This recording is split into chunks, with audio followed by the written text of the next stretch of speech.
ఆయనకి అంత అవగాహన లేదు. ఆయన వ్యాపారాలు, ఆయన సామ్రాజ్యం. అంటే నేను అనుకోవడం ఆయన చెప్పాడని కాదు.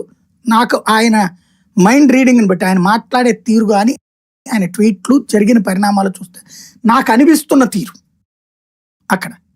ఆయన ఏమనుకుంటున్నారంటే, అసలు జగన్ అనేటటువంటి వ్యాపారాలు చేస్తే ఆయన లక్షల కోట్ల రూపాయల వ్యాపారము, లేకపోతే ఇంత ఇష్యూ జరగడానికి కారణం ఎవరు? తనే. అంటే రాజశేఖర రెడ్డి డబ్బులకి ఎతుక్కున్న రోజుల నుంచి డబ్బులు నాన్నకు కూడా ఇవ్వగలిగిన స్థాయికి జగన్ రావడానికి కారణమైంది నేనే. నా తెలివితేటలతోనే చేసి పెట్టాను. దానికి పర్యవసానంగా నేను కూడా జైలుకి వెళ్లాల్సి వచ్చింది. అంటే ఆయన కోసం నేను త్యాగం కూడా చేశాను. దానికోసమే నాకు రాజ్యసభ ఇచ్చాడు, ఫ్లోర్ లీడర్ ఇచ్చాడు. ఎందుకు? ఆయన రాజ్యసభ ఇచ్చిన తర్వాత ఫ్లోర్ లీడర్ ఇచ్చాక నేను వెళ్ళి అక్కడ కూర్చుని పక్కన కూర్చోలేదు.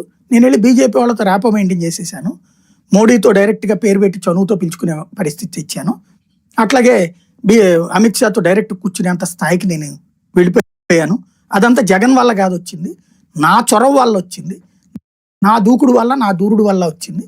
కాబట్టి నేను తెచ్చిన ప్రయోజనాల వల్ల జగన్ హ్యాపీగా కూర్చున్నాడు 5 సంవత్సరాలు కూడా. చంద్రబాబు నాయుడు కేంద్రంలో చక్రాలు తిప్పగలిగినా సరే నేను జగన్ని కాపాడాను. ఆ టైంలో జగన్మోహన్ రెడ్డి సీఎం కావడానికి, అంటే ఫార్ములా ఏదో అంతకుముందు 5 ఏళ్ళు ఇబ్బంది పడ్డా అనుకుంటా నేనే కాపాడాను. ఆ తర్వాత ఆయన సీఎం కావడానికి